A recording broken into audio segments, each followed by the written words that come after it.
What's up, guys? It's all about Mike 18 here with another movie review. Guys, in this video I will be reviewing Premium Rush, the new action/thriller movie that just came out a couple days ago, guys. I finally got a chance to go see it today, and this movie I was actually really anticipating. I watched the trailer, and this movie was it looked like a really cool summer thriller movie, and it looked very interesting. It looked like it would be very entertaining. It looked like I had a very fun time at the theater today, and I really did. This movie was very enjoyable. The story, the cast, it was really good. I really enjoyed this movie, guys. I do recommend it. It's a great summer film. You will enjoy your time while seeing Premium Rush. Anyway, guys, I'm going to get right into the review where I talk about the story, the cast, the characters in this movie. I want to talk about the setting. I really got to mention that in this review. Also, I want to talk about this movie's rating. I want to talk about some of the chase/action scenes in the movie. A couple things, my likes or dislikes with the movie, stuff like that. Anyway, guys, as for the story of this movie, you have a bike messenger played by Joseph Gordon Levitt. He goes to this college, and he receives a package, an envelope really, that he has to deliver to some place in Chinatown. He has until 7 o'clock to get there. He arrives at the college at 5, so he has about 2 hours to get to Chinatown to deliver this package, this envelope, excuse me. And as he's leaving the campus, he runs into this guy who turns out to be a cop in the middle of the movie. In the beginning of the movie, really. Played by Michael Shannon. And Michael Shannon wants to take the envelope from Joseph Gordon Levitt. And Joseph Gordon Levitt knows there's something up. He knows that he can't trust this guy. This guy doesn't... He sounds like he wants to do something with this envelope, and he obviously won't let him have it. He's not supposed to, of course. He's supposed to deliver it to where he's supposed to deliver it to. So he flees Michael Shannon. Joseph Gordon-Levitt flees Michael Shannon, and Michael Shannon just goes on a wild chase. He's chasing Joseph Gordon-Levitt throughout the entire movie to get this envelope for a very crucial reason for him. And there's your movie. And Joseph Gordon-Levitt, he cannot let Michael Shannon get this envelope. And then in the middle of the movie, he learns why it is so important. And he realizes, wow, I really got to get this to this location that I was told to deliver it to. And there's your story, guys. It was really, this story was really good. It was intense. It was suspenseful. There were a lot of cool chase scenes in the movie that I really liked. I want to talk about those later in this review. It was really enjoyable, guys. I had no problems with it, really. Maybe a few complaints. But anyway, guys, next thing I want to talk about is the cast in this movie. Like I said, Joseph Gordon-Levitt plays the bike messenger. He plays Wiley. And I thought Joseph Gordon-Levitt was great in this movie. I really loved his character. One reason why I really loved it, because you could tell he was one of the very few bike messengers that was actually very passionate about his job. Most bike messengers, you guys know, they take a big risk when they go on their journeys to where they have to deliver their packages or whatever, and they take a big risk. They're putting their lives at risk. They could get seriously injured or possibly even killed if they make one wrong move while riding on their bikes.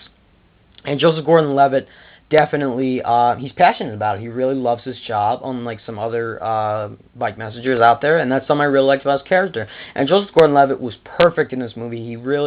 He stood out a lot in this movie. I really liked him. I loved him in The Dark Knight Rises. I thought he was excellent in that movie, and he was really good in this too. I mean, he was good in both movies, and that was something that I really liked about the film, was Joseph Gordon-Levitt. Anyway, guys, you also have Michael Shannon. He plays a real dirty cop who's really just like evil. He's really sinister. And that first scene when he runs to Joseph Gordon-Levitt to get the envelope from him at the college campus, and when he says a few lines to Joseph Gordon-Levitt's character, you were like, oh wow, this guy's a real sinister, badass cop. And Joseph Gordon-Levitt mentions this in the movie. He's a douchebag. He is. I'm sorry, guys. He's a douchebag. But Michael Shannon was really good in this as the cop. And his purpose for getting the envelope was, of course, he needed it for himself, really. For this one main purpose. I'm not going to talk to you guys about it because I don't want to spoil it. It was crucial to him, and Michael Shannon and Joseph Gordon-Levitt, they were really outstanding in this movie. They were. Great acting. Also, you have Dania Ramirez. I hope I'm saying her first name right. She plays another bike messenger. She used to be Joseph Gordon Levitt's girlfriend in the movie. She was good in this movie. Very attractive, of course.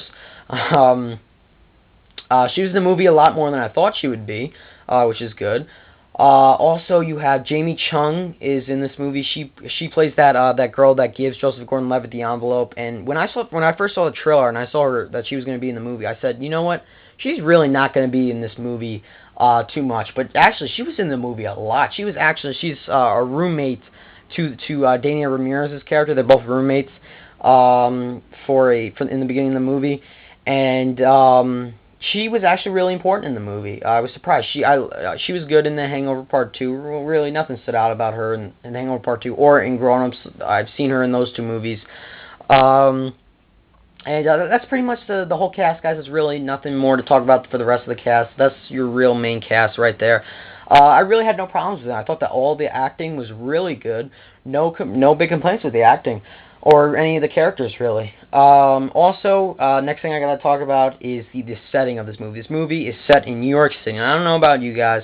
Some of you may know this. I'm a big fan of movies set in New York City. I don't know. It's just something about it. The hecticness of New York City, it just really works for me in movies. And this movie, it definitely worked out. You got bike messengers that are, like I said, they're taking risks on their bikes. They can get hit by a car. They could crash into something if they're not being very careful. They're taking a risk every day. And the hectic city, New York City, with cars all over the place, massive traffic, and all that, just really increases the suspense, the intensity of this movie. And that's something that really worked for me in this movie. I really liked it. I love how the camera shows all the, the very tall buildings in the city, all the hecticness, all the drivers, when they see a bike messenger and the bike messenger gets in their way, they beat their horns. It's all very hectic and everything like that. And that really works for this movie, the New York City setting. And I love movies set in New York City. Another movie that comes to mind, another thriller-related movie that comes to mind that is set in New York City is Phone Booth. There's another really good movie set in New York City. There's a lot of good movies set in New York City that are really good thrillers or action films or whatever. And also another thing I did like about something they added into this movie. Say Joseph Gordon-Levitt, he has to deliver the envelope, so he goes on his cell phone and he has to go on this I don't know, he has to get a map from where he is to the place where he has to deliver. He has to deliver the envelope to somewhere in Chinatown. And I love how the movie shows how Joseph Gordon-Levitt's on one street, and it shows the path he has to take to get to another street or something like that. They actually show like a map of New York City and all the buildings and everything like that. It's like a diagram or something in New York City. You guys don't know what I'm talking about if you've seen the movie. That's something I really like. That was something different that really stood out in this movie. Also, you guys remember in the trailer the time that appeared throughout the trailer where it would say like it was 6:30 or whatever, and then that is in this movie. The time definitely pops up on the screen in a few parts of the movie, which is something I also liked. Next thing I want to talk about, guys, but like I said, the setting really worked for me in this movie. It was great, hectic setting. It really worked for me. With the story, it made it really more intense. But anyway, guys, as for the action, I guess you could call it, there is a lot of sequences in this movie. I would call them chase sequences. For example, Michael Shannon chasing Joseph Gordon-Levitt throughout the movie. Joseph Gordon-Levitt obviously on his bike, Michael Shannon in the car, and a lot of cool chase sequences like that. There's a scene where Joseph Gordon-Levitt is chasing a fellow bike messenger, another bike messenger throughout this park. That was a really cool scene. So you had scenes like that, which I call them chase sequences, action sequences, whatever you want to call them. A lot of that was in the movie. There could have been a few more scenes like that, but overall, no complaints with that. I really loved the action/chase sequences in this movie. Also, there were a lot of intense, really suspenseful scenes in this movie. One that comes into mind for me that really got me just really interested in the movie. And that one scene was when Joseph Gordon-Levitt's character goes to the police station to report, to talk to the police about Michael Shannon's character and how this guy has just been chasing him after the envelope. and he's told to wait. He buys a snack from the vending machine, and Michael Shannon comes in to the building, and Joseph Gordon-Levitt finds out in that scene that he's a cop, and he's like, "Oh crap, a cop is chasing me for this envelope." I thought that was a really intense scene. There were a few other intense, really just interesting scenes in this movie that really captivated my attention. I was really captivated by a couple of these intense scenes. I really did enjoy. Definitely worked in this movie. Anyway, guys, this movie is rated PG-13. I think the PG-13 rating is great. There was actually three 13 or 12-year-old kids that went into to see the movie by themselves, and they were fine with it or anything like that. Nothing really would bother a kid that young. Just some language and stuff like that. Maybe a little bit of violence here and there in the movie. Not too much though. Just those chase sequences, like I said. Anyway, guys, I think I'm just gonna go ahead and give my rating for this movie. I'm going to give Premium Rush an 8.5 out of 10, maybe 9. I still think I'm gonna stick with an 8.5. Like I said, the story was great. It was really suspenseful. Something I liked about the movie is intense in a few scenes. The chase sequences were excellent. The cast was really good in this movie. I had no problems with them. Perfect performances. The New York City setting worked really well for me throughout the entire movie. It was very hectic, like I said, suspenseful with all these people throughout the city. It was great, and like I said, there were a lot of cool action scenes and stuff like that, which is the things I really enjoyed about the movie. Now, to give my complaints, guys, I probably have about 3 complaints with the movie in total. Complaint number 1. Right in the middle of the movie, right during that very suspenseful scene where Joseph Gordon-Levitt realizes Michael Shannon's a cop. This really isn't spoiling anything at all. It's like 5:30 in that scene. Literally, right after Joseph Gordon-Levitt sees Michael Shannon walk into the police station.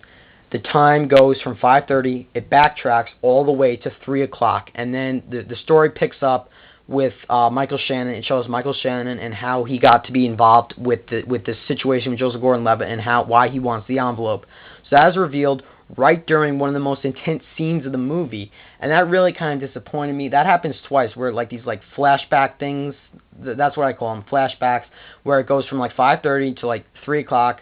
And then it happens another time in the movie involving Jamie Chung's character, where it goes from like 6 o'clock to like 4 o'clock or something like that. And that really kind of disappointed me and interrupted the movie, in my opinion. I mean, they had to be told. Those scenes were crucial to the movie, but I was just right in the middle of an intense scene, and it just interrupted me, and that kind of let me down a little bit. It kind of reminds you of Vantage Point. If you guys have seen Vantage Point, you know what I'm talking about, how it rewinds back in time. It worked for Vantage Point. In this movie, it really didn't work for me. Also, to give one other complaint in this movie, they do this thing like 3 times where Joseph Gordon-Levitt, he has to figure out which direction he has to turn his bike, which direction he has to go to on his bike. And so the camera freezes on his face. Then it shows Joseph Gordon-Levitt considering all the possible options of where he can go, all the directions he can take. And a few of those options involve him getting hit by a car or something like that, crashing into something. That was kind of funny. I felt it was also very unnecessary. I mean, it was interesting, but it was kind of unnecessary. It didn't really need to be there. This movie's not like 90 minutes or something like that. I thought that those scenes were just put in just to really just to add more time into the movie, in my opinion. I really didn't think they needed to be there in any way. I really didn't think they were very important. I mean, they were nice. A couple were kind of funny, but you guys know what I'm talking about if you've seen the movie anyway.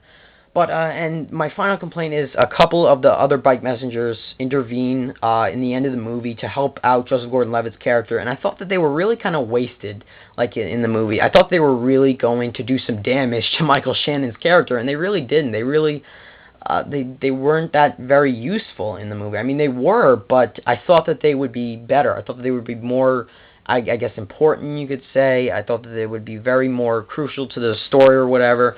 But anyway, guys, that's really my only complaints with Premium Rush. Like I said, 8.5 out of 10. I actually might kick this movie up to a 9. It was really enjoyable time at the theater. It's a good summer movie, guys. If you like really cool thriller-related action movies, then go see Premium Rush. I do highly recommend this movie. It was really enjoyable, perfect cast and everything like that. And like I said, something that, like I said again, really stands out for me in this movie is the interactive maps, I guess you could call them, of New York City. I really liked that. That was another thing that I think I just want to point out. Anyway, guys, I do recommend Premium Rush. 8.5 or 9 out of 10 for me.